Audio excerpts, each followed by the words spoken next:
चलिए, hello everyone. मैं banking reasoning mentor Brajesh ब्रह्म में आप सभी का स्वागत करता हूं बेटा हमारे वीडियो लेक्चर सीरीज में। तो मेरे भाई, इनइक्वालिटी का बेसिक टू एडवांस तक लेक्चर बनाने का जो हमारा निर्णय है वो सफल होते हुए पहला पार्ट हो चुका है। ठीक है, पार्ट फर्स्ट में क्या किया है, मैंने बेसिक एक्सप्लेन किया आपको। कैसा बेसिक सर?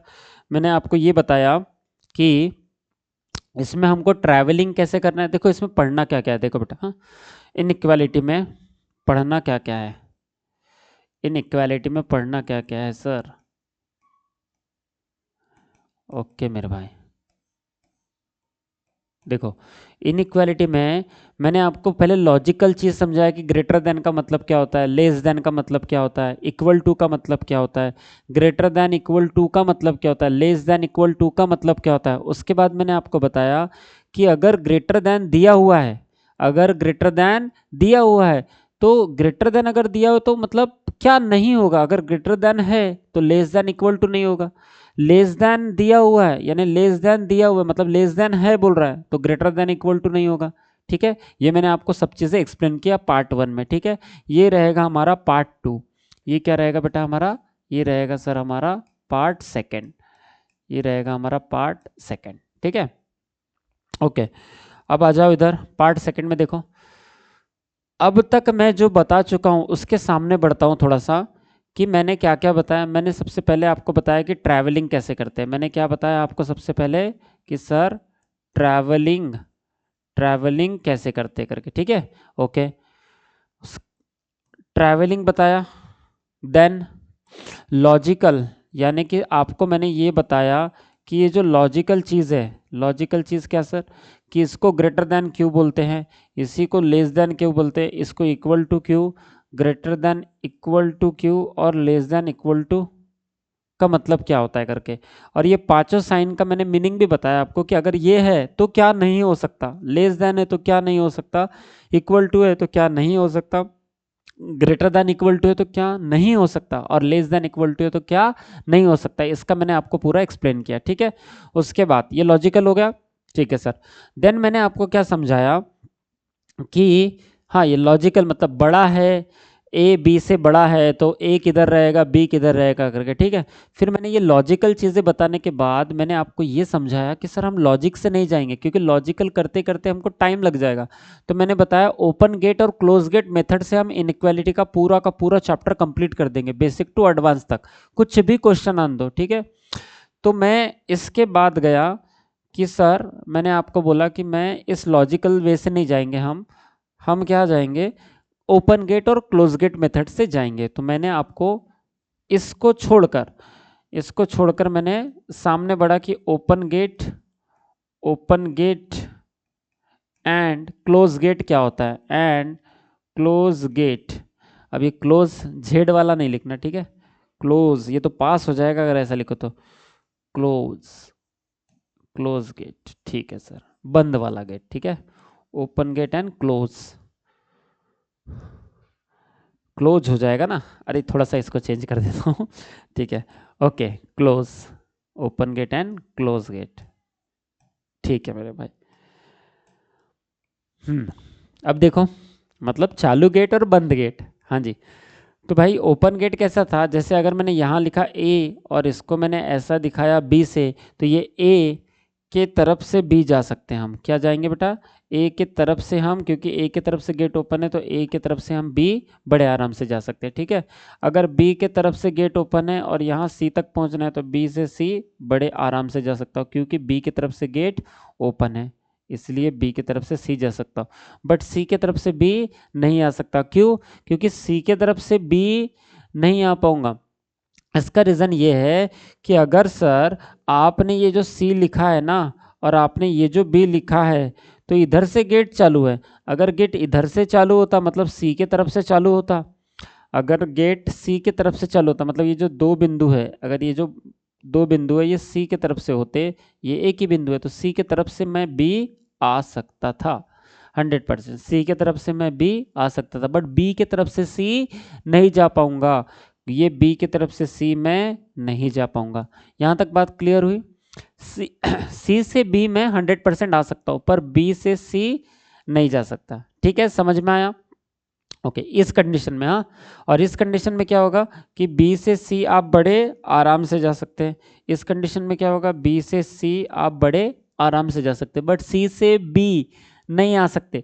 ये देखो, मैं आपसे ही बात कर रहा हूँ, इधर समझो आप लोग। मैं सी से बी नहीं आ सकता बेटा, है ना। मैं सी से बी नहीं आ सकता, क्यों? क्योंकि सी की तरफ से गेट क्लोज है। ये जो गेट है ना, ये गेट सी की तरफ से बंद है बेटा, इसलिए।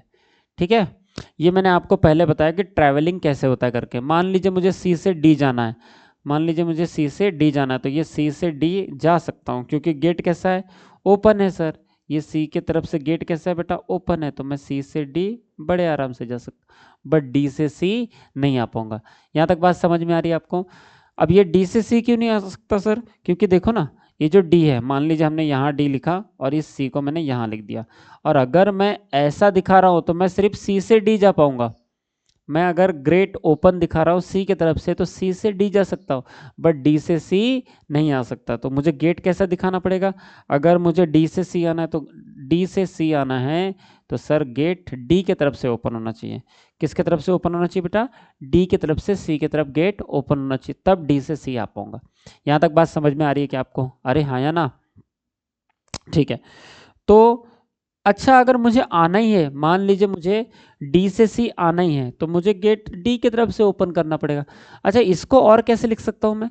ये जो डी है ना, इस डी को मैं ऐसा लिख सकता हूँ, और ये जो गेट मैंने ये डी की तरफ से ओपन किया था, तो मैं डी की तरफ से ही गेट ओपन कर दूंगा, और इस सी को मैं यहाँ लिख दूंगा, इस सी को मैं यहाँ लिख दूंगा, तब मैं डी से सी, ये और ये एक ही बात है, समझो इसको। देखो इधर, अगर आप लॉजिकली भी देखोगे ना, देखो एक ही बात है। कैसे सर? इधर देखो, ये डी इस हाल में बड़ा है, ये जो डी है जब ये इधर है तो इसका फेस जो है ये डी की तरफ ओपन है, मतलब ये डी बड़ा है। इधर देखो, इसका फेस ये डी की तरफ ओपन है, इसका मतलब ये डी बड़ा है। मतलब दोनों हाल में कौन बड़ा है बेटा? डी बड़ा है। चाहे आप अब इसको सब्जेक्ट और ऑब्जेक्ट को अगर आप बदल देते हैं कि यहाँ सी सब्जेक्ट में लिखा था आपने ऑब्जेक्ट में लिख दिए, और यहाँ पे डी ऑब्जेक्ट में लिखा था आपने सब्जेक्ट में लिख दिए। क्लियर है? मेरी बात समझ रही है कि आपको? आपसे ही बात कर रहा हूँ मैं, है ना, ऐसा मत सोचो कि दूर बैठे हुए हो करके। हाँ जी, ठीक है सर, ये तो बात समझ में आ गई हमको। ओके, फिर से देखो, इस सी को अगर मैं यहाँ लिख दूँ, और इस डी को, इस सी को अगर मैं यहाँ लिख दूँ, इस सी को मैं यहाँ लिख दूँ, और ये डी को कहाँ लिखना पड़ेगा? मुझे यहाँ लिखना पड़ेगा। ठीक है, और अगर आपने डी को यहाँ लिखा, अब मुझे बताओ गेट किधर से ओपन रखोगे? सर है किधर से ओपन? डी की तरफ से ओपन है, तो मैं डी की तरफ से ही ओपन रखूंगा ना भाई। मतलब ये डी की तरफ से मैं गेट ओपन रख दूंगा, ये डी की तरफ से मैं गेट ओपन रख दूंगा, तो सी आ सकता हूँ। इधर देखो, डी से सी आ सकता हूँ, इधर भी देखो डी से सी जा सकता हूँ, इधर भी देखो डी से सी आ सकता हूँ। मतलब ये तीनों एक ही बात है। क्लियर है सबको? ये वाली जो तीनों एक ही बात है बेटा, ये तीनों एक ही बात है, सेम है। ये क्या लिख सकते हैं आप इसको कि सर ये सेम है। ये क्या है बेटा? सेम है। क्लियर है यहाँ तक? यहाँ तक समझ में आया क्या? यहाँ तक समझ में आया होगा तो मैं सामने बड़े आराम से बढ़ सकता हूँ। अगर यहाँ तक क्लियर नहीं होगा तो गड़बड़ हो जाएगा। ठीक है, तो ये मैंने आपको ओपन गेट और क्लोज गेट मेथड से ट्रैवलिंग बताया था। ठीक है, उसके बाद मैंने क्या बताया आपको? सर उसके बाद मैंने बताया आपको कि साइन कंपैरिजन क्या होता है।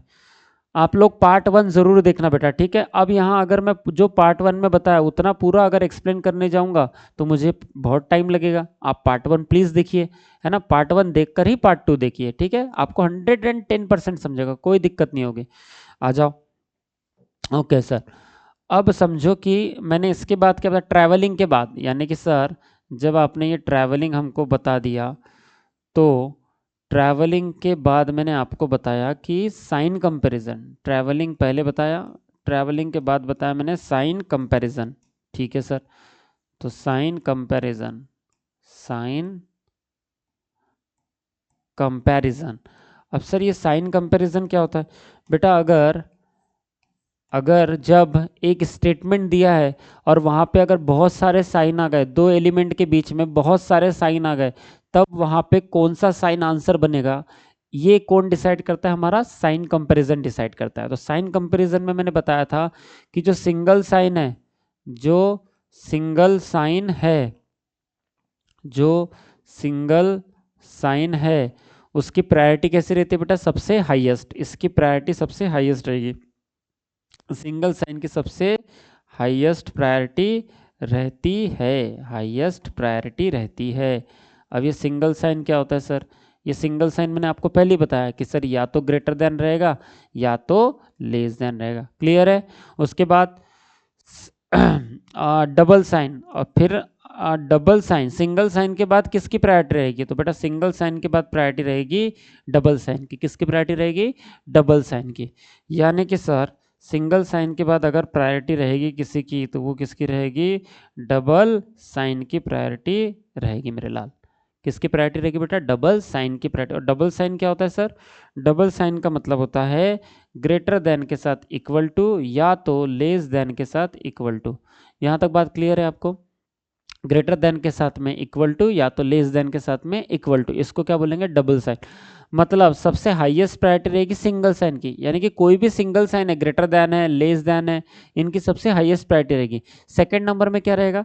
सेकंड नंबर में डबल साइन की प्रायोरिटी रहती है। डबल साइन मतलब सर, मतलब ग्रेटर देन के साथ में एक और साइन लग जाएगा तो वो किसका रहेगा बेटा? इक्वल टू का रहेगा। या तो लेस देन के साथ में इक्वल टू लग जाएगा। लेस देन ये अपने आप में एक सिंगल साइन है, और फिर उसके साथ अगर इक्वल टू लगा मतलब डबल साइन लग गया तो उसकी सेकंड हाईएस्ट प्रायोरिटी रहती है। मतलब सिंगल साइन की फर्स्ट हाईएस्ट प्रायोरिटी और उसके बाद डबल साइन की सेकंड हाईएस्ट प्रायोरिटी। क्लियर है यहां तक? अरे यहां तक क्लियर है क्या? हाँ चलिए। डबल साइन मतलब सेकंड हाईएस्ट प्रायोरिटी, और फिर थर्ड हाईएस्ट प्रायोरिटी किसकी होगी? यानी कि सर इक्वल टू की। क्या लिख सकते हैं हम लोग कि सर इक्वल टू की जो है वो हमारे पास थर्ड हाईएस्ट प्रायोरिटी होगी।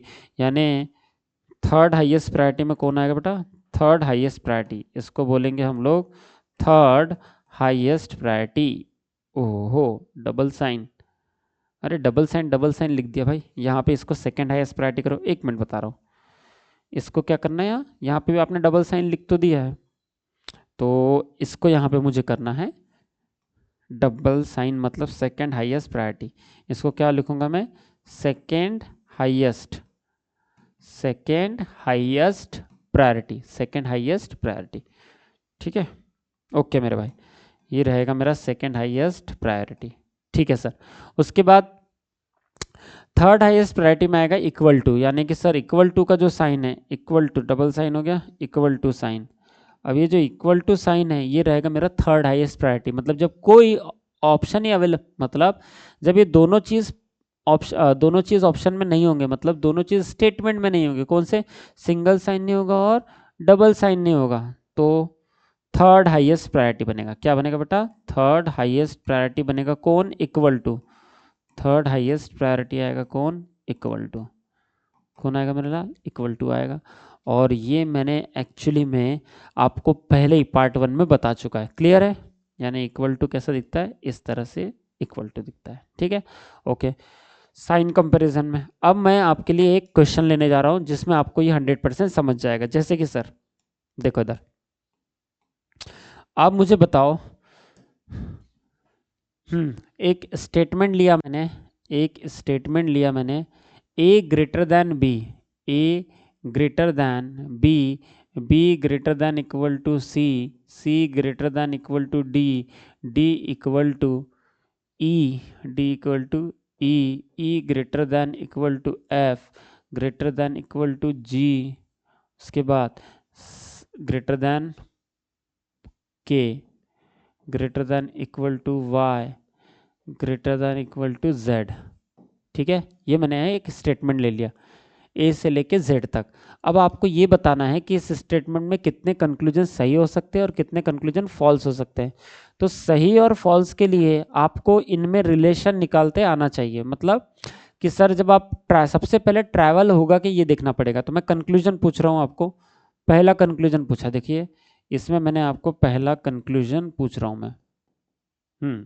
जी सर, चलिए मैंने पहला कंक्लूजन आपको पूछा, क्या ए से बी, मैंने पहले पूछा क्या मैं ए से एफ तक ट्रैवल करके जा पाऊंगा क्या, ये मैंने पहला आपको पूछा, ए से एफ तक। सेकंड में पूछ रहा हूँ आपको, बताइए क्या ए से डबल साइन ट्रैवल करके आप एफ तक पहुंच पाएंगे क्या। तीसरा मैं कंक्लूजन आपसे पूछ रहा हूँ, क्या आप ए से इक्वल टू ट्रैवल करके एफ तक पहुंच पाएंगे क्या। यानी मैंने यहीं की ये 3 कंक्लूजन दे दिया आपको। अब ये तीनों में से याद रखना बेटा, ये तीनों में से तीनों भी सही हो सकते हैं सर, कोई दिक्कत नहीं है, बट अब सही कौन सा होगा, पहले तो आप देखेंगे कि ट्रैवल होता है क्या सर, तो हम देखते हैं ट्रैवल हो पाएगा क्या। इधर देखो, मुझे जाना है कहाँ से, ए से एफ तक। हमेशा याद रखना कि ट्रैवल किधर से किधर करोगे, मतलब ए है और एफ है, तो जिधर से गेट ओपन होगा, जैसे ये ए है और ये एफ है, ये क्या है बेटा, एफ है, तो मैं हमेशा ट्रैवल किधर से करूँगा कि जिधर से गेट ओपन होगा, मतलब ये जो एफ है, ये ए से मुझे एफ जा पाऊंगा मैं एफ से ए नहीं आ पाऊंगा, क्योंकि एफ की तरफ से क्या है बेटा, गेट बंद है, और ए की तरफ से क्या है, गेट चालू है, इसलिए मैं ए से एफ जा पाऊंगा पर एफ से ए नहीं आ सकता। क्लियर है। तो बस मुझे, और जिधर से गेट ओपन है उधर से ट्रैवल करना पड़ेगा आपको, एलिमेंट के बीच में भी, यानी ए एलिमेंट है और एफ एलिमेंट है, तो एलिमेंट के बीच में भी जिधर से गेट ओपन है उधर से ट्रैवल करना पड़ेगा।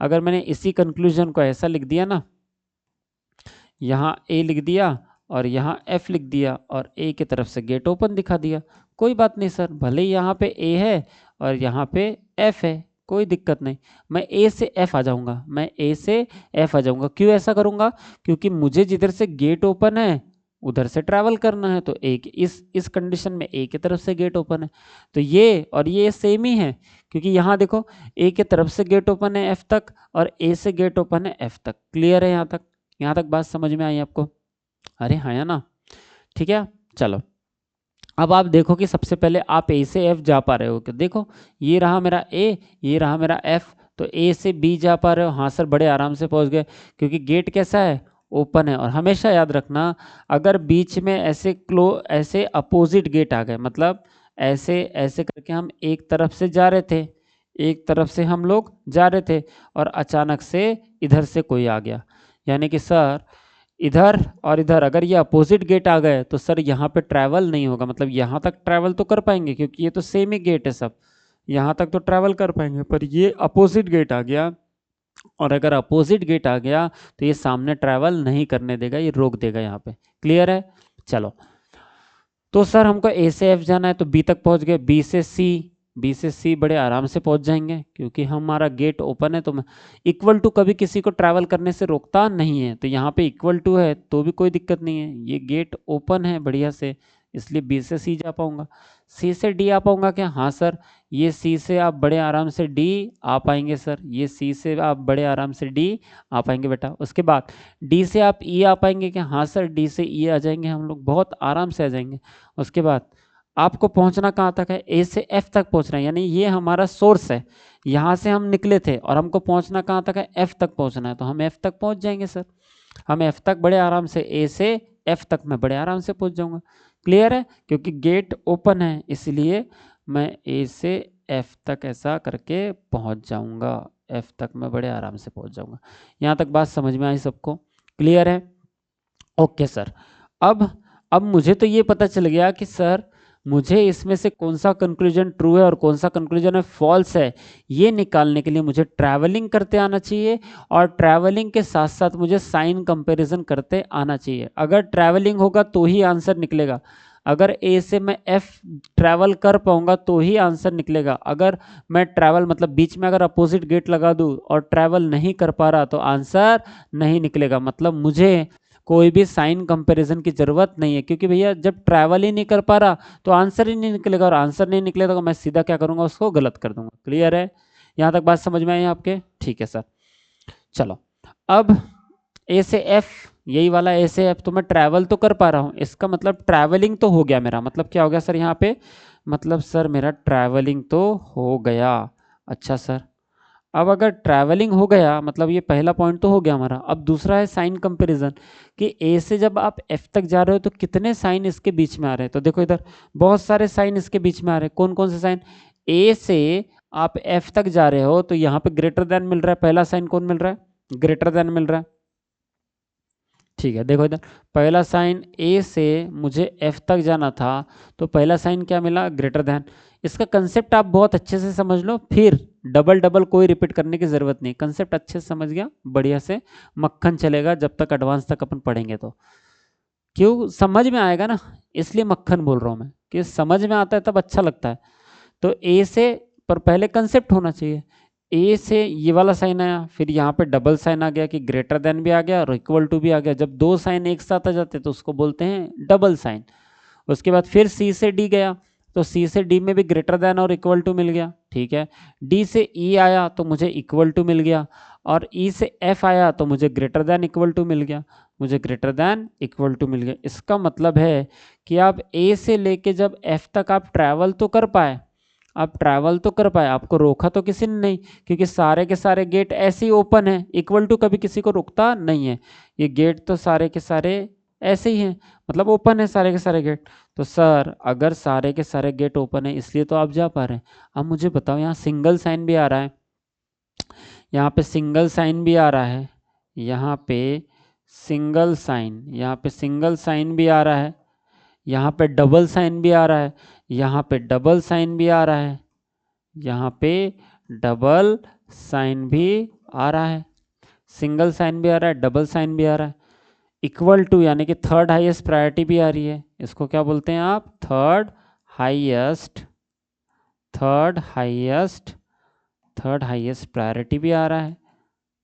ओके, इसका मतलब है सर फर्स्ट हाईएस्ट प्रायोरिटी भी आ गया, सेकंड हाईएस्ट प्रायोरिटी भी आएगा और थर्ड हाईएस्ट प्रायोरिटी भी आएगा। इसका मतलब यहाँ तो तीन तीन साइन आ गए, और तीन साइन जब आते हैं मतलब कि सर इतने सारे, अब ये तीन ही साइन नहीं, हम बोल रहे हैं कि यहाँ 500 साइन आ गए।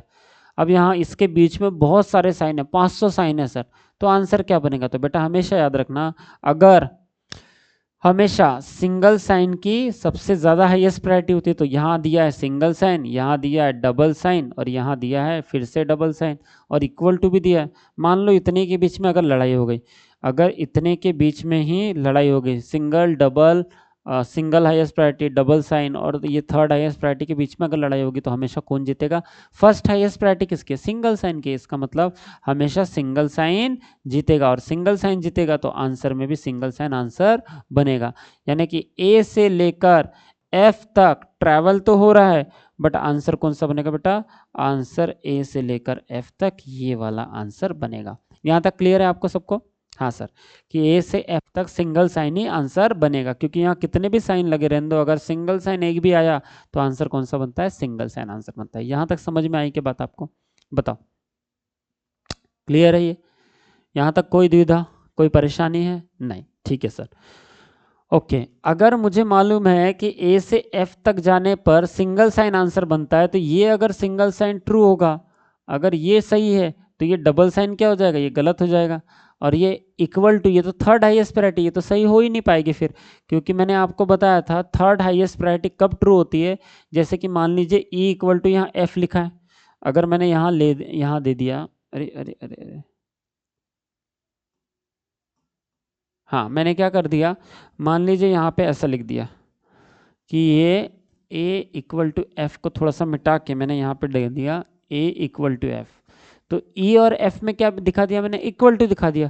अगर स्टेटमेंट में ई और एफ के बीच में अगर इक्वल टू लगा है, तो मैं यहाँ पे ए कंक्लूजन में अगर ए इक्वल टू एफ पूछ लूँगा, तो ए इक्वल टू एफ यहाँ कंक्लूजन में पूछा है, और वही स्टेटमेंट में वही चीज़ दिया है कि सर सॉरी, यहाँ ए इक्वल टू एफ पूछा है मैंने, यहाँ ई इक्वल टू एफ दे दिया, नहीं भैया ये तो गलत हो जाएगा।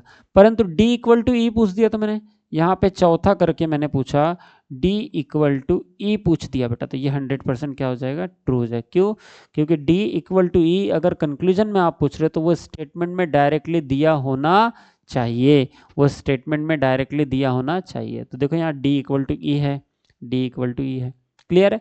परंतु यहाँ ए इक्वल टू एफ है, पर यहाँ ई इक्वल टू एफ है। सर ए और एफ के, यहाँ ए है यहाँ एफ है, सर इसके बीच में तो बहुत सारे साइन है, तो बेटा कभी ए इक्वल टू एफ आंसर बन ही नहीं सकता, क्योंकि ए और एफ के बीच में सिर्फ इक्वल टू साइन चाहिए, तभी ए इक्वल टू एफ आंसर बनेगा, कंक्लूजन में ट्रू होगा, नहीं तो हमेशा वो गलत होगा।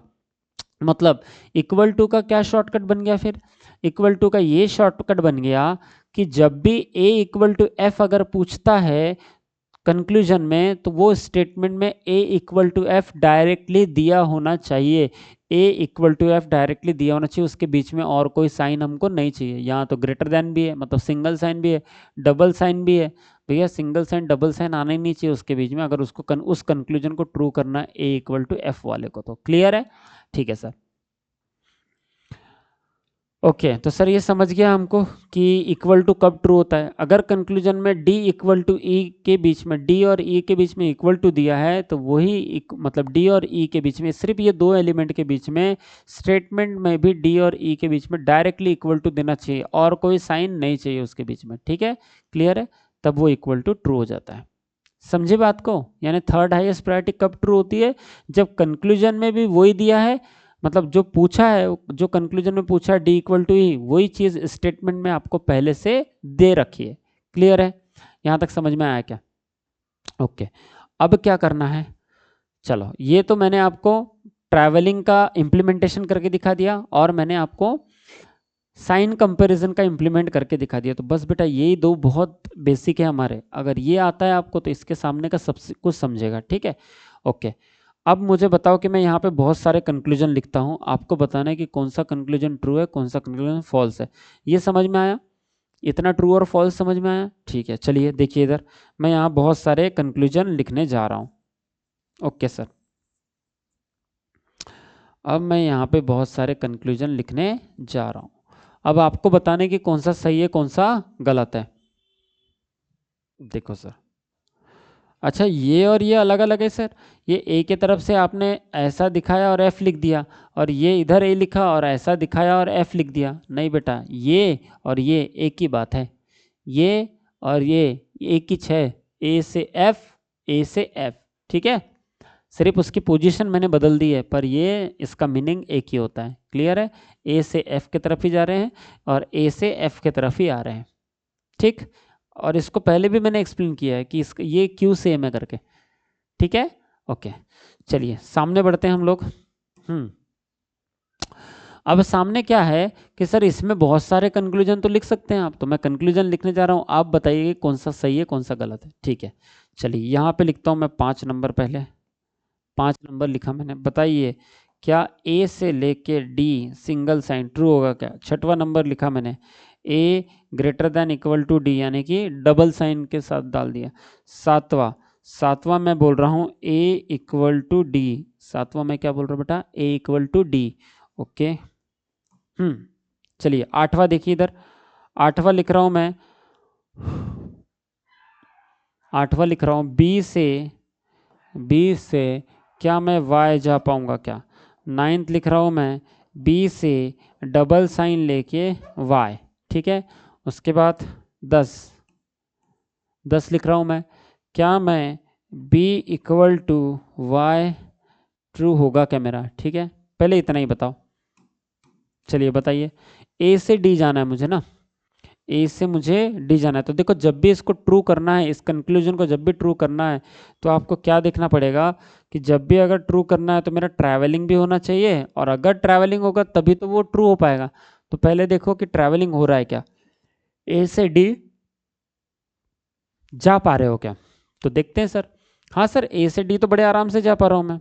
इधर देखो, ये ना ए से डी तो मैं बड़े आराम से जा पा रहा हूँ। कैसे सर?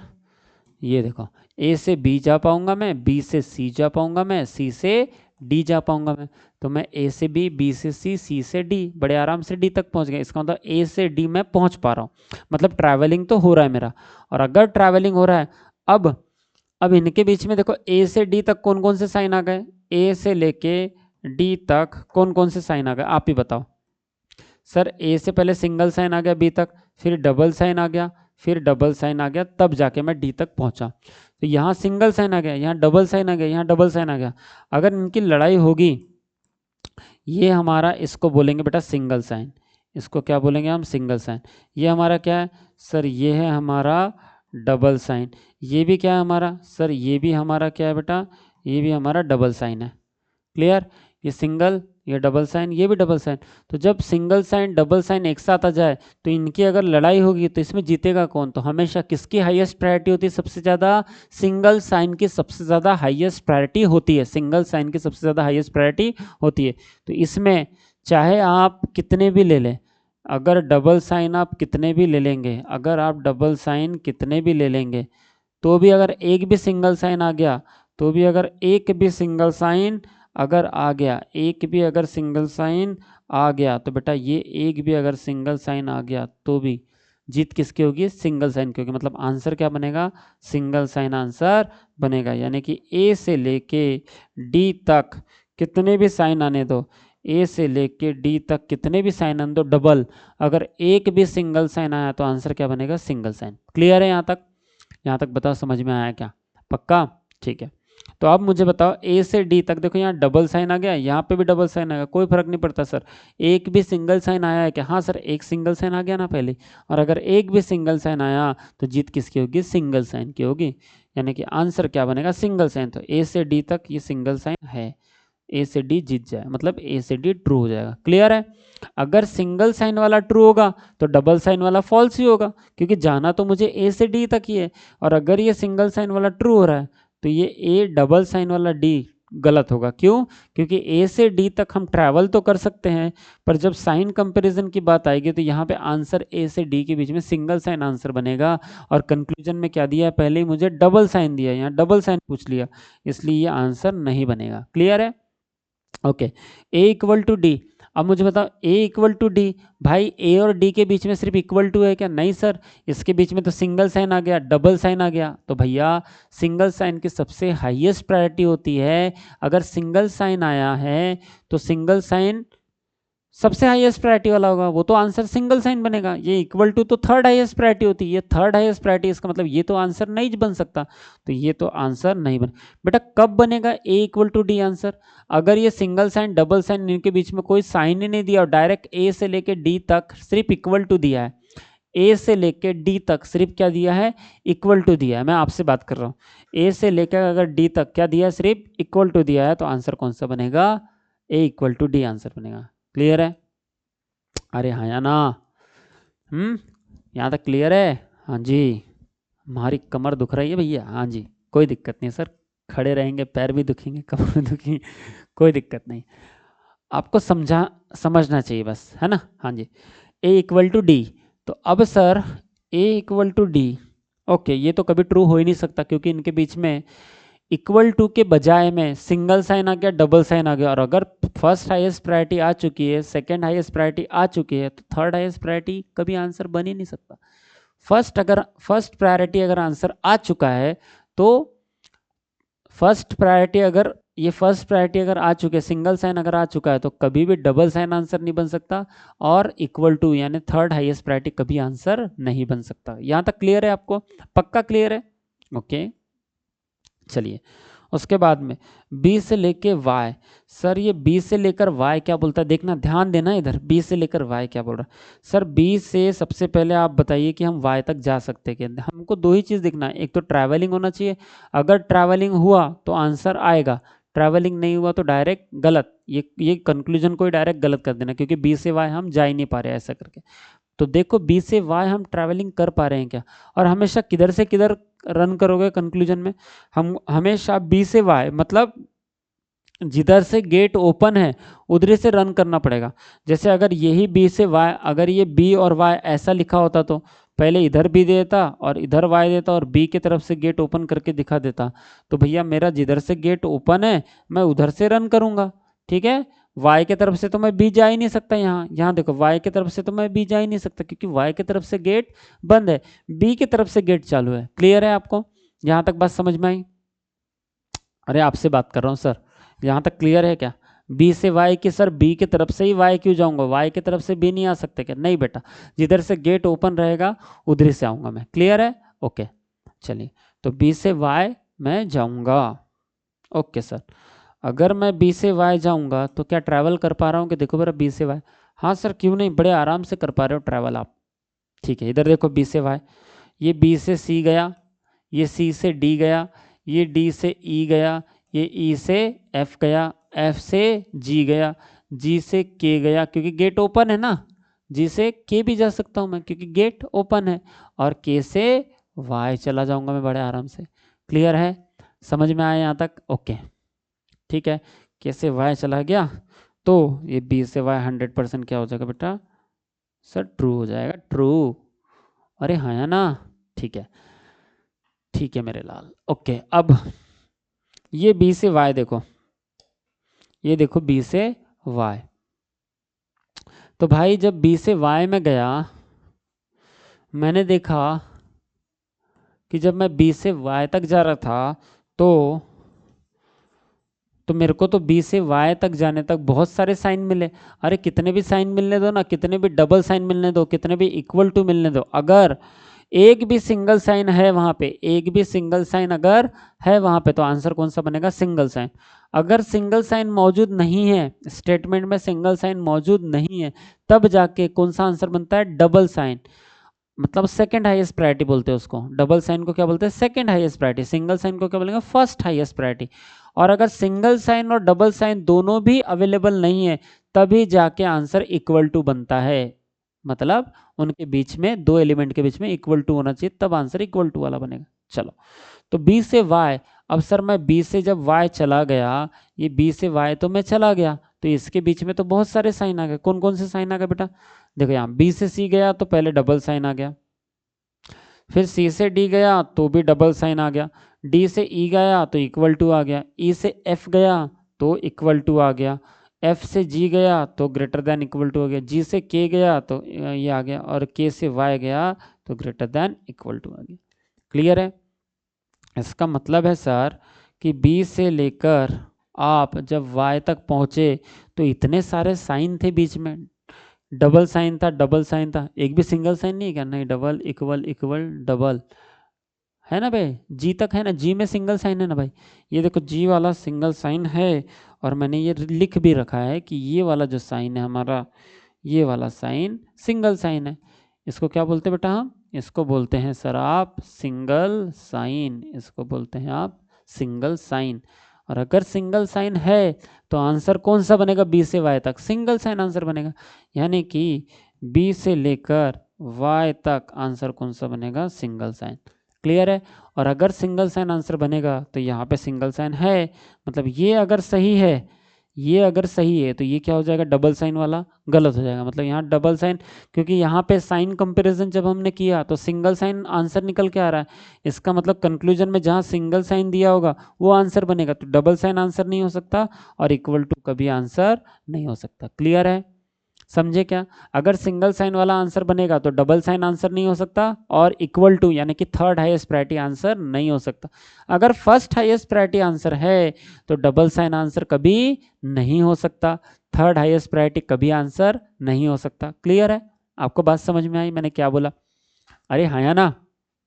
ठीक है, चलिए उसके बाद नेक्स्ट बढ़ते हैं। अब मैं और यहाँ पे कंक्लूजन लिखता हूँ बेटा, आपको बताना है कि कौन सा कंक्लूजन ट्रू है, कौन सा कंक्लूजन फॉल्स है। ठीक है, चलिए। सर इतना ही रहता है क्या? नहीं, अभी तो हम सिर्फ बेसिक पढ़ रहे हैं ना, अब बेसिक से हम सामने सामने धीरे धीरे बढ़ेंगे, पर मुझे ये बेसिक कंसेप्ट आपको पहले क्लियर कराना है। ये क्लियर है तभी आप कोई भी क्वेश्चन आराम से कर सकते हैं। ठीक है, चलो आ जाओ। हाँ जी सर। अब नेक्स्ट, नेक्स्ट में देखो क्या बोल रहा है ये। 9 10 हो गया, अब मैं यहाँ से 11 लिख देता हूँ, यहाँ से लिखता हूँ मैं 11। चलिए 11 में मैं आपसे पूछने जा रहा हूँ, बताइए तो जरा, क्या डी से लेके जेड ये ट्रू होगा क्या? फिर मैं पूछना चाह रहा हूँ आपको 12, डी से डबल साइन लेके जेड, डी से डबल साइन लेके जेड, मैं पूछना चाह रहा हूँ आपको 13, D equal to Z, D equal to Z, बताइए तो। उसके बाद 14 मैं आपको पूछना चाह रहा हूँ 14, 14 में मैंने आपको पूछा कि बताइए तो ई इक्वल टू, अब मैंने यहाँ ई डाल दिया है ना, ई इक्वल टू एफ डाल दिया बेटा। ठीक है, okay, E equal to F, ठीक है। उसके बाद 15, 15 में पूछना चाह रहा हूँ डी इक्वल टू एफ। उसके बाद 16, 16 में पूछना चाह रहा हूँ जी से जेड, जी से लेके जेड। 17 में मैं आपसे पूछना चाह रहा हूँ जी डबल साइन जेड, जी डबल साइन जेड। और 18 में मैं आपसे पूछना चाह रहा हूँ कि बताइए तो G equal to Z, G equal to Z. चलिए बताइए इसमें से कौन सा ट्रू होगा, कौन सा फॉल्स होगा। पहला, डी से जेड जाना है, सबसे पहले इसमें ट्रैवलिंग होना चाहिए। अगर ट्रैवलिंग हुआ मतलब डी से अगर जेड जा सकते तभी आंसर निकलेगा, अगर ट्रैवलिंग नहीं हुआ तो आंसर ही नहीं निकलेगा सर। और अगर आंसर नहीं निकला इसका मतलब वो क्या है, वहीं पे फॉल्स हो जाएगा। आंसर निकलना चाहिए। क्लियर है? आंसर निकलना चाहिए। आ जाओ, निकालो तो जरा आंसर निकल रहा है क्या। तो डी से जेड, अब ये रहा डी, ये रहा बेटा डी, और ये रहा अपना जेड, ये है आखिरी में जेड। ठीक है, चलिए इनको सबको मिटा देते हैं हम लोग तब तक। ओए होए होए होए होए सर, दिक्कत ना कर दे ये। चलो तो बाकी तो मिटा सकता हूँ ना मैं। हाँ ठीक है, इधर नहीं मिटा सकता, इधर तो मिटा सकता हूँ। ओके देखो इधर, ये रहा मेरा डी, ये रहा मेरा जेड। अब बताओ क्या आप डी से जेड जा पाओगे क्या। ठीक है सर, डी से जेड, हाँ सर डी से जेड तो जा पाऊंगा, क्योंकि इक्वल टू कभी किसी को नहीं रोकता। तो मैं क्या करूंगा, डी से जेड तो बड़े आराम से जा पाऊंगा। कैसे सर, देखो इधर बताता हूँ आपको ट्रैवल करके। अभी बताता हूँ सर मैं ट्रैवल करके आपको। हाँ जी, आ जाइए इधर। सबसे पहले आपको जाना है डी से ना, डी से कहाँ जाना है बेटा, जेड में जाना है। डी से आपको कहाँ जाना है, जेड में जाना है। ठीक है, तो डी से ई, डी से ई जाऊंगा मैं, इक्वल टू कभी किसी को नहीं रोकता। ई से एफ भी चले जाऊंगा, इक्वल टू कभी किसी को नहीं रोकता। एफ से जी भी चले जाऊंगा, क्योंकि गेट कैसा है बेटा, ओपन है। अरे हाँ या ना, ठीक है सर। उसके बाद जी से मैं के भी चले जाऊंगा, क्योंकि गेट कैसा है, ओपन है। देन क्या, के से मैं वाई भी चले जाऊंगा, क्योंकि गेट कैसा है बेटा, ओपन है। और वाई से मैं कहाँ चले जाऊंगा सर, जेड भी चले जाऊंगा, क्योंकि गेट क्या है, ओपन है सर। यहाँ तक आपको क्लियर है क्या, यहाँ तक बात क्लियर समझ में आई क्या। अरे हाँ या ना, ठीक है सर। तो अगर आप बड़े आराम से डी से लेके जेड तक जा पा रहे हैं, और अगर आप डी से लेके जेड तक अगर ट्रैवल कर पा रहे हैं, तो इनके बीच में कौन से साइन है सर, ये बताइए आप। इनके बीच में कौन से साइन है। तो डी से जेड तक, डी से जेड तक जब मैं ट्रैवल कर पा रहा हूँ, तो इनके बीच में इक्वल टू मतलब थर्ड हाईएस्ट प्रायोरिटी भी आ रही है। तो पहले डी से ई गया तो मुझे इक्वल टू मिला, उसके बाद ई से एफ गया तो भी मुझे इक्वल टू मिला, एफ से जी गया तो डबल साइन मिल गया, जी से के गया तो भी डबल साइन मतलब सिंगल सिंगल साइन मिल गया बेटा, ये सिंगल साइन है। हाँ, ये क्या है मेरा सिंगल साइन है। और बस एक भी अगर सिंगल साइन आया तो आंसर क्या होगा, सिंगल साइन होगा सर। आंसर क्या होगा, सिंगल साइन होगा सर। ठीक है मेरे भाई, चलो। तो के तक आया, के से वाई गया तो डबल साइन आ गया सर, और वाई से जेड गया तो डबल साइन आ गया सर। मतलब हम इतना सारा चीज़ें ट्रैवल करके, इतना सारी चीज़ें ट्रैवल करने के बाद हम जेड तक पहुँचे, है ना। ये डी से इतनी सारे साइन ट्रैवल करने के बाद हम जेड तक पहुँचे। अब बेटा ये साइन के बीच में लड़ाई कराओ पहले, इनके बीच में लड़ाई हो रही है तो कौन जीतेगा। देखो हमेशा फर्स्ट हाईएस्ट प्रायोरिटी किसकी होती है, सिंगल साइन की। फर्स्ट हाईएस्ट प्रायोरिटी किसकी होती है बेटा, सिंगल साइन की। क्या यहाँ पे एक भी सिंगल साइन है क्या, देखो यहाँ, हाँ ना सर, है ना। आपसे बात कर रहा हूँ मैं, आपसे ही बात कर रहा हूँ, ठीक है। ओके बताओ, डी से जेड में सिंगल साइन एक भी है क्या, एक भी सिंगल साइन है क्या, हाँ सर है ना। ये तो है ना सिंगल साइन, इसको बोलते हैं हम लोग क्या, इसको बोलते हैं सर सिंगल साइन, इसको बोलते हैं हम लोग सिंगल साइन, ये वाले को। ठीक है, क्या यहाँ डबल साइन है क्या, हाँ ना सर, ये तो है ना डबल साइन, ये तो इतने सारे डबल साइन है, इसको बोलते हैं हम लोग डबल साइन। अच्छा सर, क्या यहाँ पे थर्ड हाईएस्ट प्रायोरिटी है क्या, हाँ सर, इक्वल टू भी है ना। यहाँ पे ये जो लिखा है ये क्या है बेटा, इक्वल टू लिखा है सर। इसका मतलब यहाँ तो सारे के सारे साइन हैं, तो जीत किसकी होगी, अगर एक भी सिंगल साइन मौजूद है, क्योंकि हाईएस्ट प्रायोरिटी किसकी होती है, सिंगल साइन की। तो एक भी अगर सिंगल साइन मौजूद है तो आंसर कौन सा आएगा, सिंगल साइन। इसके बीच में ये वाला जो सिंगल साइन मौजूद है ना, ये सिंगल साइन मौजूद है, इसके लिए डी से जेड तक ये सिंगल साइन मौजूद होने की वजह से आंसर क्या बनेगा, सिंगल साइन। मतलब डी से जेड इनके बीच में बहुत सारे साइन थे, तो आंसर कौन सा बनेगा, सिंगल साइन। क्या ये वाला जो सिंगल साइन आंसर बन रहा है ये कंक्लूजन में मौजूद है क्या, हाँ सर यही तो है।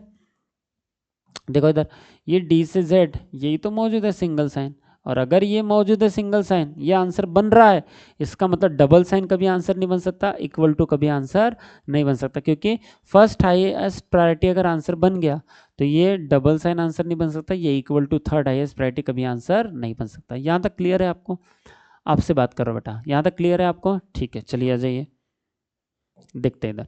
तो ये डी से जेड कभी आंसर नहीं होगा, D equal to Z answer नहीं होगा, क्यों, क्योंकि इनके बीच में आंसर क्या निकल के आया, सिंगल साइन आंसर निकल के आया। पर यहाँ पे क्या दिया है, यहाँ तो डबल साइन दिया है, यहाँ पे क्या दिया है, इक्वल टू दिया है, तो सर ये आंसर नहीं बनेगा। क्लियर है। आपको समझा क्या? ये जो मैंने यहाँ तक अभी एक्सप्लेन किया, ये समझा आपको? पक्का? ठीक है, चलिए आ जाइए फिर। ठीक है सर, ई से एफ, अब 14, अब 14 से चलो तो जरा 14 क्या बोल रहा है, ई से एफ जाना है, तो बेटा ये ई है, ये एफ है। सर इनके बीच में तो डायरेक्टली स्टेटमेंट में क्या दिया है, इनके बीच में तो डायरेक्टली सर स्टेटमेंट में इक्वल टू दिया है। कैसे? इधर देखो, इनको थोड़ा सा मुझे मिटाने दो ताकि ज़्यादा हौच पौच ना लगे आपको। हाँ जी, अब मुझे बताओ, ई से लेके एफ तक, ई से लेके एफ तक तो पहले ही इक्वल टू दे रखा है, क्लियर है? ई से लेके एफ तक तो पहले ही इक्वल टू दे रखा है। ओके सर, ई से लेके एफ तक तो पहले इक्वल टू दे रखा है बेटा। तो जब ई इक्वल टू एफ पहले से दे रखा है, कहाँ पे? स्टेटमेंट में। और मैंने बताया था कि थर्ड हाईएस्ट प्रायोरिटी निकालते कैसे करके।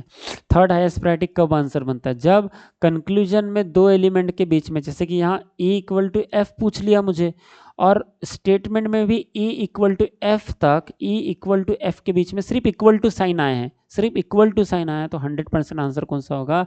इक्वल टू आंसर बनेगा। क्लियर है? क्या बोला मैंने? अगर जैसे यहाँ कंक्लूजन में ई और एफ के बीच में इक्वल टू साइन का कंक्लूजन पूछा हुआ है कि ये ट्रू होगा क्या फॉल्स होगा करके, और स्टेटमेंट में भी ई और एफ तक बीच में इक्वल टू ही साइन आए हैं, चाहे एक इक्वल टू आए चाहे दो इक्वल टू आए, पर इक्वल टू साइन है सर, उसके अलावा कोई भी साइन नहीं है। तो बेटा अगर कोई भी साइन नहीं है, इसका मतलब इक्वल टू ही आंसर बनेगा फिर। तो ये ए ई इक्वल टू एफ है, ये ई इक्वल टू एफ पूछा हुआ है, तो ये आंसर बन जाएगा। क्लियर है? अब मुझे बताओ डी इक्वल टू एफ पूछा हुआ है, तो चलो डी इक्वल टू एफ देखो, यहाँ देखो D equal to F. Okay sir, D equal to F बताओ सही होगा क्या नहीं?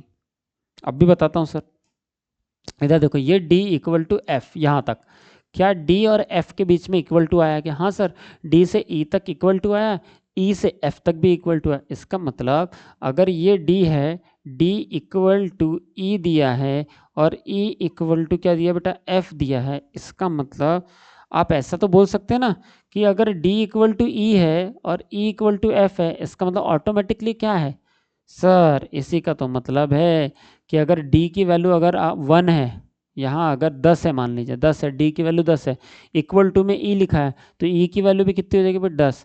ई के इक्वल टू में कौन लिखा है? एफ लिखा है, इसका मतलब एफ की वैल्यू भी क्या हो जाएगी बेटा? 10। क्यों? क्योंकि इक्वल टू के बीच में इसका रिलेशन दिया हुआ है। तो डी की वैल्यू अगर 10 है तो ई की वैल्यू भी 10 रहेगी, एफ की वैल्यू भी 10 रहेगी। तो भैया डी की वैल्यू अगर 10 है और एफ की वैल्यू भी 10 है, इसका मतलब ये दोनों बराबर है, इसका मतलब डी इक्वल टू एफ। सही बात है सर, सही बात है, डी इक्वल टू एफ। या तो इतना अगर लॉजिकली नहीं करना है तो हमको सिंपल समझ रहा है कि डी और एफ के बीच में, डी से लेके एफ के बीच में सिर्फ कौन से साइन है बेटा? इक्वल टू साइन है सर। कोई भी सिंगल हाईएस्ट प्रायोरिटी या डबल हाईएस्ट प्रायोरिटी तो आई ही नहीं सर, मतलब आंसर कौन सा बनेगा सर? इक्वल टू आया है तो आंसर कौन सा बनेगा बेटा? इक्वल टू ही आंसर बनेगा। आंसर कौन सा बनेगा बेटा? इक्वल टू ही आंसर बनेगा। क्लियर है? ओके, तो D equal to F answer बन जाएगा। क्या कंक्लूजन में D इक्वल टू एफ दिया है क्या? हाँ sir, D equal to F दिया है। बात समझ में आई? ठीक है, ये आंसर बन जाएगा। चलिए सर, उसके बाद आ जाइए नेक्स्ट में। अब मुझे क्या पूछा है आपने? G से लेके Z पूछ रहा हूँ सर, G से लेके Z पूछ रहे हो सर, क्या ये आंसर बनेगा क्या? तो ये आंसर बनने के लिए आपको देखना पड़ेगा, सबसे पहले ट्रैवलिंग होना चाहिए, ट्रैवलिंग होगा दो एलिमेंट के बीच में। जी से अगर मुझे किधर जाना है? जी से जेड जाना है ना, जेड से जी नहीं, जेड से जी नहीं, जी से जेड, क्योंकि गेट ओपन है जी की तरफ से, तो जी से जेड जाता है कि? देखो बेटा ये है ना सर जी, कहाँ है बेटा जी? सर ये है ना जी, जी से लेके जेड बड़े आराम से जाएगा सर, कोई दिक्कत नहीं है। देखो ये रहा मेरा जी और ये रहा बेटा मेरा जेड, ये वाई है, हाँ ये रहा जी और जेड, तो बड़े आराम से जा रहा है सर, जी से लेके जेड तक ट्रैवलिंग हो पा रहा है क्योंकि गेट एक तरफ से ओपन है सारे। अब इनके बीच में कौन कौन से साइन आए ये देख लो। अब अभी तक तो अभी हम स्टार्टिंग है तो हम लिख के बता रहे हैं, आपको तो डायरेक्ट देखना है sir, single sign double sign double sign, answer क्या होगा? सिंगल साइन, क्योंकि सबसे हाईएस्ट प्रायोरिटी किसकी होती है बेटा? सिंगल साइन की होती है। ठीक है, तो जी से लेके आपको अगर जेड तक जाना है सर, जी से लेके अगर आपको जेड तक जाना है मेरे भाई, तो पहले सिंगल साइन आया के तक, फिर के से वाई में डबल साइन आ गया, और वाई से जेड में डबल साइन आ गया, वाई से जेड में क्या आ गया बेटा, डबल साइन। इसका मतलब जी से लेके जेड तक जब हम गए तो ये 3 साइन मिले, और 3 साइन में अगर आपस में लड़ाई होगी, सिंगल साइन डबल साइन या इक्वल टू भी रहता है और आपस में लड़ाई भी होती है, तो सिंगल साइन हमेशा जीतता, और सिंगल साइन अगर जीतेगा तो आंसर कौन सा बनेगा, सिंगल साइन। इसका मतलब है कि जी से लेके जेड तक सिंगल साइन आंसर बनेगा। जी से लेके जेड तक क्या बनेगा आंसर, सिंगल साइन। क्या यही वाला कंक्लूजन सिंगल साइन वाला पूछा है क्या? हाँ सर, जी से जेड तक सिंगल साइन ही तो पूछा है। मतलब ये अगर आंसर है, अगर सिंगल साइन आंसर आ रहा है, तो ये जो जी से लेके जेड तक डबल साइन दिया है ये गलत हो जाएगा बेटा, क्योंकि हमको मालूम है जी से लेके जेड तक जो जितने भी साइन है उनके बीच में हमने कंपैरिजन कर लिया, तो सिंगल साइन हमेशा आंसर बनेगा, क्योंकि first highest priority single sign की रहती है, और सिंगल साइन भी है, डबल साइन भी है, डबल साइन भी है, तो इनके बीच में अगर झगड़ा होगा तो सिंगल साइन जीतेगा। सिंगल साइन जीतेगा तो आंसर सिंगल साइन बनेगा। सिंगल साइन बना तो double answer, double sign answer नहीं बन सकता, ये गलत। सिंगल साइन अगर आंसर बना तो थर्ड हाईएस्ट इक्वल टू वाला आंसर नहीं बन सकता, क्योंकि फर्स्ट हाईएस्ट प्रायोरिटी अगर आंसर बन गया तो डबल हाईएस्ट प्रायोरिटी कभी आंसर नहीं बनता, और थर्ड हाईएस्ट प्रायोरिटी कभी आंसर नहीं बनता, मतलब ये थर्ड वाला भी आंसर नहीं बनेगा। क्लियर है सबको? थर्ड वाला कब आंसर बनेगा बेटा, ये g इक्वल टू जेड कब आंसर बन सकता है, जब डायरेक्टली g और z के बीच में इक्वल टू दे दिया जाए, मतलब g और z के बीच में सिर्फ इक्वल टू साइन हो, तभी g और z के बीच में इक्वल टू बन सकता है। पर यहाँ तो सिंगल साइन है, यहाँ तो डबल साइन है, इक्वल टू डायरेक्टली दिया नहीं है सिर्फ, इसका मतलब ये इक्वल टू वाला भी गलत होगा। और हमने तो ये सीख भी लिया है सर कि अगर सिंगल साइन मौजूद है तो डबल साइन की कुछ नहीं चलती, थर्ड हाईएस्ट प्रायोरिटी मतलब इक्वल टू की भी कुछ नहीं चलती। इसका मतलब सिंगल साइन अगर मौजूद है तो डबल साइन कभी आंसर नहीं बन सकता, और इक्वल टू कभी आंसर नहीं बन सकता। क्लियर है यहाँ तक? पक्का? अरे हाँ या ना, यहाँ तक क्लियर है आपको? चलिए उसके बाद देखो, अब मैं आपको ये बताना चाह रहा हूँ, यहाँ पे मैं थोड़ा सा इसको सामने लेके चलता हूँ। जैसे कि मुझे अगर आपको कुछ यहाँ बताना है कि सर, जैसे कि अगर आप ऐसा लिख देते हो कभी भी कि ए से बी, बी से सी, सी से डी, डी से ई, और ई इक्वल टू एफ, आपने ये स्टेटमेंट लिखा बेटा, है ना, मैंने ये स्टेटमेंट लिख दिया। मैंने ए से लेके एफ तक ओपन गेट वाले पूरे के, देखो ये गेट मैंने ऐसा यूज़ किया है ए से लेके बी तक, फिर बी से सी का यूज़ कर लिया, सी से डी, डी से ई, ई से एफ यूज़ कर लिया। अब मैं इसी को और कैसे लिख सकता हूँ, मान लीजिए ये ए मेरा यहाँ पे सब्जेक्ट है, ये ए क्या है बेटा, मेरा सब्जेक्ट है, और ये एफ मान लीजिए कौन है बेटा, मेरा ऑब्जेक्ट है, ये एफ क्या है, मेरा ऑब्जेक्ट है। तो इसी सब्जेक्ट को मैं क्या करूँगा, इधर पीछे लेके चल जाऊँगा ऑब्जेक्ट की जगह में, और इसी ऑब्जेक्ट को मैं क्या करूँगा, सामने लेके आ जाऊँगा। तो क्या हो जाएगा, ये ए जो है ना, ये ए यहाँ आ जाएगा बेटा, ये एफ कहाँ आ जाएगा बेटा, यहाँ आ जाएगा बेटा, ठीक है। अब मैं क्या कर रहा हूँ, ये जो गेट ओपन है ना, जिसकी तरफ से ओपन है उसी की तरफ से ओपन रखूँगा। मतलब सर, मतलब गेट किसके तरफ से ओपन है, ए के तरफ से बी की तरफ जाना है मुझे, तो मैं ए की तरफ से बी की तरफ ऐसा करके, गेट ओपन है ना सर, कोई दिक्कत नहीं। इधर देखो, ये ए की तरफ से गेट ओपन है, और बड़े आराम से मैं बी के तक आ जाऊँगा। फिर मैं बी से मुझे सी जाना है, तो बी की तरफ से गेट ओपन है, तो मैं बी की तरफ से गेट ओपन करके सी आ जाऊँगा, ठीक है। सी से मुझे डी जाना है, तो गेट सी की तरफ से ओपन है, तो मैं यहाँ पे भी सी की तरफ से ही ओपन कर दूंगा, ऐसा करके सी की तरफ से ओपन कर दूंगा, सी की तरफ से बंद नहीं करना। अगर आप बोलोगे कि मैं जो गेट है वो सी की तरफ से बंद कर दूंगा तो नहीं चलेगा। जैसे ऐसा कर दूंगा तो ये सी से तो इधर बढ़ ही नहीं सकता, फिर आगे सी से तो आगे बढ़ ही नहीं सकता, क्योंकि गेट क्या कर दिया आपने, बंद कर दिया, तो ऐसा नहीं चलेगा बेटा, ठीक है। इसका मतलब है सी से इधर ही करना पड़ेगा, और इसको डबल साइन दिखाना पड़ेगा, बी से सी में डबल साइन दिखाऊंगा, ठीक है, क्योंकि यहाँ डबल साइन है। सी से डी तक, यहाँ डी आ जाएगा, फिर डी से सिंगल साइन, डी से सिंगल साइन लेकर कौन आ जाएगा बेटा, ई आ जाएगा, डी से सिंगल साइन लेकर कौन आ जाएगा मेरे लाल, ई आ जाएगा, और ई इक्वल टू एफ दिया है, तो इनके बीच में क्या लगा दूंगा मैं, इक्वल टू लगा दूंगा, इनके बीच में क्या लगा दूंगा बेटा, इक्वल टू लगा। क्लियर है? तो ये अगर आपने ऐसा लिखा है तो इसी को आप कैसा लिख सकते हो, इसी को आप ऐसा लिख सकते हो। ये और ये सेम ही है, समझ में आ रही बात, ये और ये सेम ही है। क्लियर है? ओके, ये और ये क्या है बेटा, सेम ही है, सेम ही है, सेम ही है मेरे भाई, ठीक है। समझ रहे हो आप मैंने क्या लिखा है यहाँ, ये और ये सेम है दोनों, क्योंकि ए के तरफ से मुझे एफ के तक जाना था और मैंने क्या किया यहाँ ए के तरफ से मैं एफ के तरफ बड़े आराम से आ सकता हूँ। ए से बी जाऊंगा, बी से सी, सी से डी, डी से ई, ई से एफ, फिर से इसको ए को यहाँ ला दिया, एफ को मैंने यहाँ ले गया लास्ट में, और जो गेट ए की तरफ से खुला था तो मैं ए की तरफ से गेट ओपन करके ऐसे लिख दूंगा, तो ये और ये सेम ही हो जाएगा। समझ में आया बात? इसका मतलब है कि आपको सिर्फ ओपन गेट किधर से है ये देखना है और ट्रैवल बड़े आराम से करना है। क्लियर? अरे हाँ या ना, बात क्लियर हुई क्या नहीं हुई? चलिए सामने बढ़ूँ मैं अभी तो इस लेक्चर में इतना ही रहने देता हूँ, क्योंकि मैंने इसमें बेसिक बढ़िया से एक्सप्लेन कर दिया। अब जो सामने वाला रहेगा उसमें मैं आपको जंपिंग स्टेटमेंट पढ़ाऊंगा। कौन सा स्टेटमेंट बेटा? उसमें मैं पढ़ाऊंगा आपको जंपिंग स्टेटमेंट, उसमें मैं पढ़ाऊंगा आपको जंपिंग स्टेटमेंट मेरे लाल, जंपिंग स्टेटमेंट। सर ये जंपिंग स्टेटमेंट क्या होता है? कूदना सिखाऊंगा बेटा इधर से उधर, ठीक है। कि अभी तो ये सीधा सीधा है सर, अभी तो ये जो आप स्टेटमेंट लेते हो ए से बी, बी से सी, ये तो सीधा सीधा है सर एकदम, आप बड़े आराम से ए से लेके जेड तक जा सकते हो।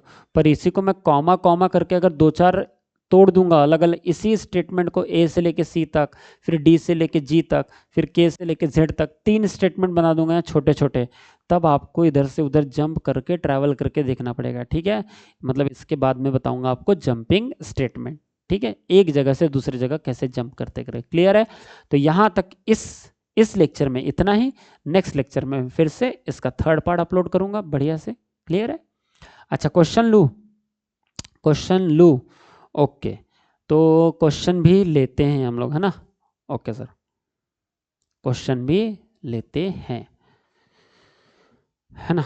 तो मैं थर्ड लेक्चर जल्दी से अपलोड कर रहा हूँ, बढ़िया से उसमें क्वेश्चन ही रखे हैं, जंपिंग स्टेटमेंट बता दूंगा और फिर मैं क्वेश्चन ले लूँगा बढ़िया से, ठीक है। चलो यहाँ तक ही इतना ही, तो मिलता हूँ मैं नेक्स्ट लेक्चर में जल्दी से। Thank you so much.